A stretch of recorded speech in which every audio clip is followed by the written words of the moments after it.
Our scripture today is very familiar. It is from the Gospel of Matthew. We're going to be reading the 5th chapter, verses 1 through 12. So hear this word. When Jesus saw the crowds, he went up to the mountain, and after he sat down, his disciples came to him. Then he began to speak and taught them, saying, "Blessed are the poor in spirit, for theirs is the kingdom of heaven. Blessed are those who mourn, for they will be comforted. Blessed are the meek, for they will inherit the earth. Blessed are those who hunger and thirst for righteousness, for they will be filled. Blessed are the merciful, for they will receive mercy. Blessed are the pure in heart, for they will see God. Blessed are the peacemakers, for they will be called children of God. Blessed are those who are persecuted for righteousness' sake, for theirs is the kingdom of heaven. Blessed are you when people revile you and persecute you and utter all kinds of evil against you falsely on my account. Rejoice and be glad, for your reward is great in heaven. For in the same way they persecuted the prophets who were before you." This is the word of God for all of us, the people of God. Thanks be to God. So I do this every year, so please forgive me if you don't care, but how many of you are rooting for the Chiefs tonight? Yeah. Wow, that's a great deal. How many of you are rooting for 49ers? Yeah, okay. How many of you didn't even know who was playing? Yeah, all right. Well, if that's you, let me give you an alternative. One year we had a Super Bowl party at my house with a youth group, and like all the girls ended up congregating in my bedroom to watch the Puppy Bowl. Yeah. They just like toss a ball on a fake field, and like all these puppies just hop around, and they keep score. I don't know how they keep score, but yeah, you can watch that tonight if you don't care about the game. I always turn to it for like 10 seconds. I chuckle, and then I turn back to the game. But yeah, so enjoy the Puppy Bowl if you don't care. This passage today is the Super Bowl of Scriptures. I shouldn't have said it. That was bad. I was trying to find a segue. It was bad. Yeah, okay. Please forgive me for that. I was going to start a sermon. But today's passage really is the Sermon on the Mount, and it's the beginning of the Sermon on the Mount. This is the greatest sermon preached by Jesus. And having been to that spot where he gave that speech, I worshiped there, I prayed there, and we read aloud those words. I have allowed these words to wash over me so many times before. And yet I still struggle to understand the fullness of its meaning. And here's what I've gathered. And I've heard this all my life. Here's what I've gathered. This is a passage for those who have their backs against the wall. It's a passage for those who have suffered major defeats in their life. It's a passage for those who, well, here, let me tell you who it's for. He says he's speaking to those who grieve, those who are meek, those who hunger, those who are persecuted, those who are insulted, gossiped about. You could also add maybe those who are sick. Those who are just going through a tough season in their life. Anyone who's got their backs against the wall is going through a hard season. And it's not just like look, someone here at Harvard one time told me that parenthood is like 99% amazing, but 1% you want to pull your hair out. And there's these moments, and every now and then I'm getting better at it, but like you're changing a diaper and the baby's head is just screaming like crazy, and then you realize you don't have any wipes, and the diaper didn't hold everything, and the car is full, and then you're like, Lindsay, and he pees everywhere, and you're like, Lindsay, it's all going to heck, like cover it up, you know? And it's just like, but Christ is saying, no, I'm not addressing those kinds of moments. I'm addressing things that are deeper. Situations that are so hard, they almost feel chronic, like you just can't feel like you'll ever get rid of it. That's who he's talking to today. And what he says to them is very simple. He says, look, that's you. You're blessed. You're blessed. That's a pretty big word. It's a word we often use in the Christian church, the word blessing, blessedness. And it's one that even I tried to teach it earlier to the kids, but it's really vague and it's kind of hard to understand. But I think that what it tells us, what we learn from it, is not so much about what it says, but what it doesn't say. The word blessing is a pretty popular word in the Christian vernacular, but the opposite of blessing is blame. The opposite of blessing is blame. In Jesus' day, there was far more blame in his time than there was blessing. To give you an example, if a child had an illness, people would say, oh, well, the parents must have sinned. If a man became blind all of a sudden, they would say, oh, well, the man must have been unfaithful to God. Or if someone contracted leprosy, they would say, oh, well, God is punishing his town by giving this man leprosy. Now they're all going to have it. Or here's what the Romans would say. If they conquered you, they would say, we conquered you because you were inferior and we are superior. It was your fault that we conquered you. They would say that. And so back in that day, there was much more blame than blessing. It wasn't until Jesus came when you began to see more blessings in the faith. And you say, thank God we don't live in that day and age where everyone's just pointing fingers and blaming each other. But obviously we do, right? I mean, how many times have you heard someone say, poor people are poor because they're lazy? Or that child is wayward because their parent wasn't very attentive? How many times have you heard someone say that, oh, that person got sick because they didn't take care of themselves? Even in politics, this has been true all through politics, through the history of politics. Like the primary goal is to convince the people that your problems are the other side's fault. Like you're just pushing blame always. And maybe sometimes these things are true, but they're not always true, are they? No, of course not. And so we do still live in a society that points fingers and blames other people. And so imagine this. Imagine that when Jesus preached this sermon, he listed all of those people. And he said, all those people, the Romans conquered you.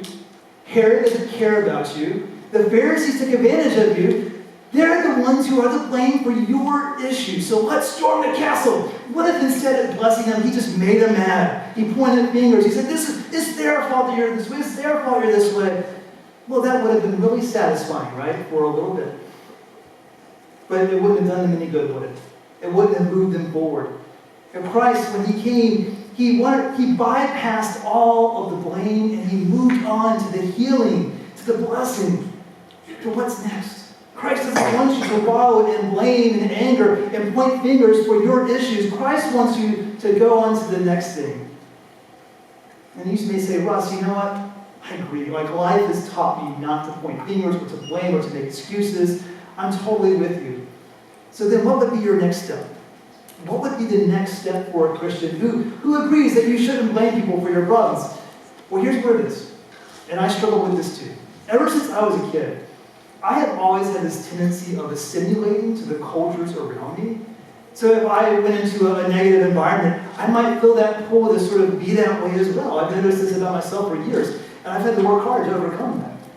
And so in my life, I have been primarily a culture consumer, just sort of assimilating to whatever's around me. But I've had to learn that in order to be a Christian, to be faithful to the gospel, I need to be a culture creator.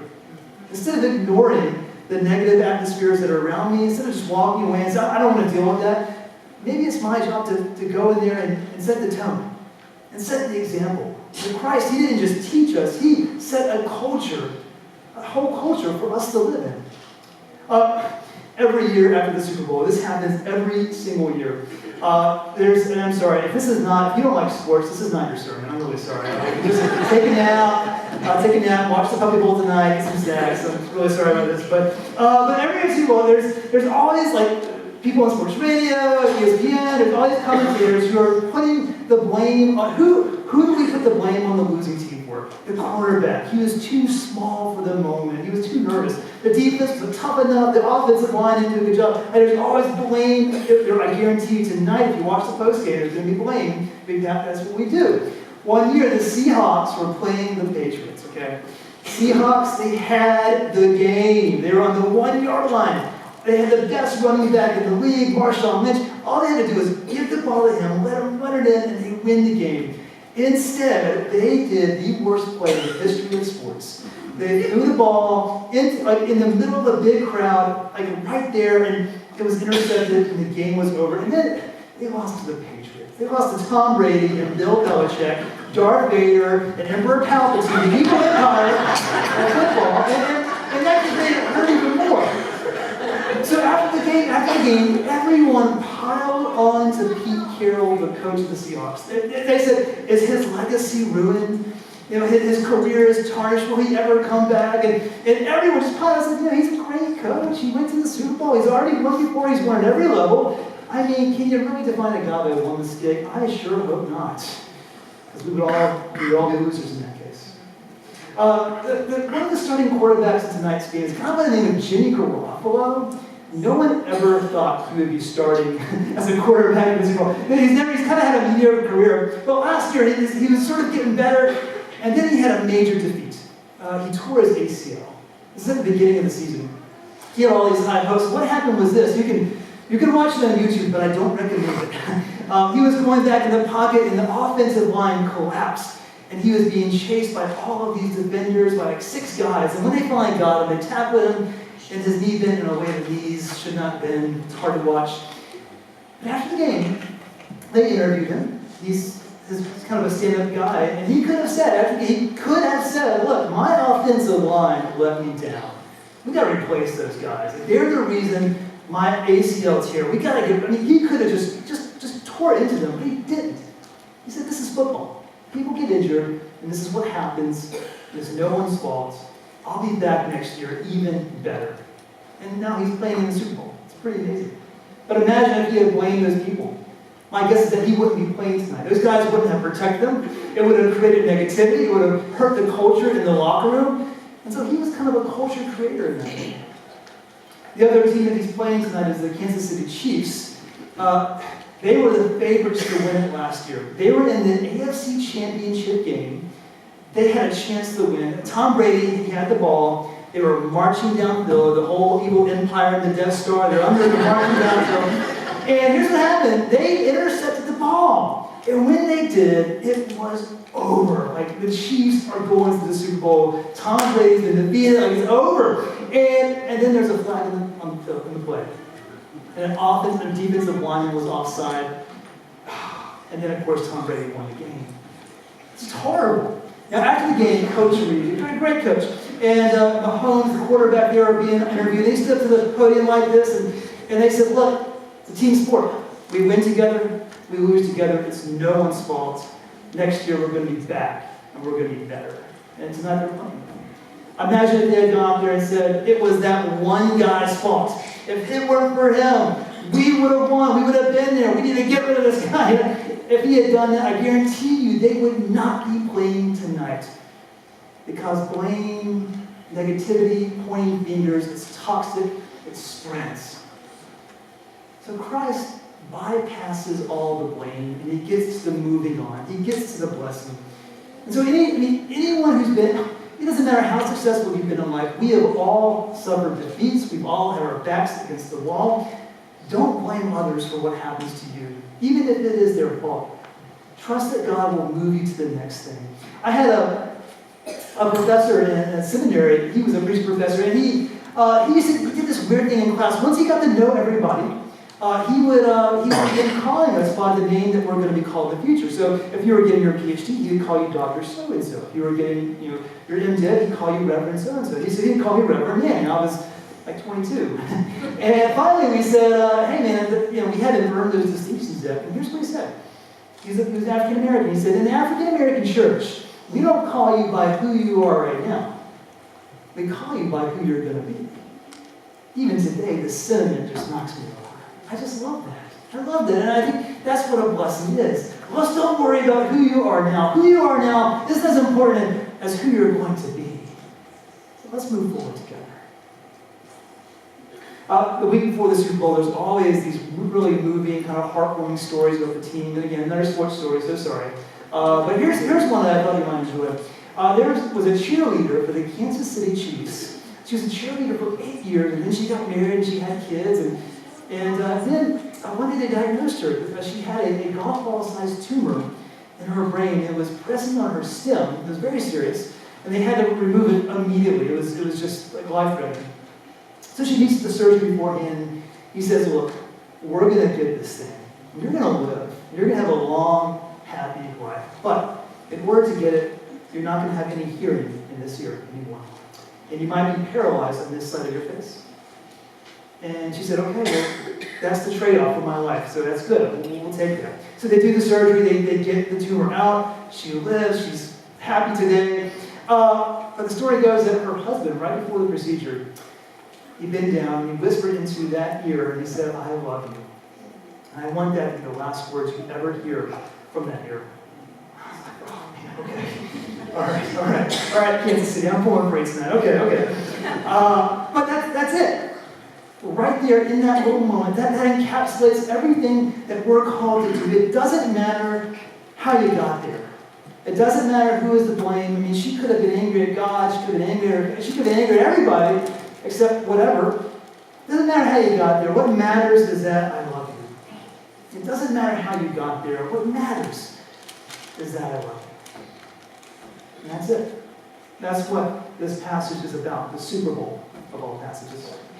Will you pray with me now?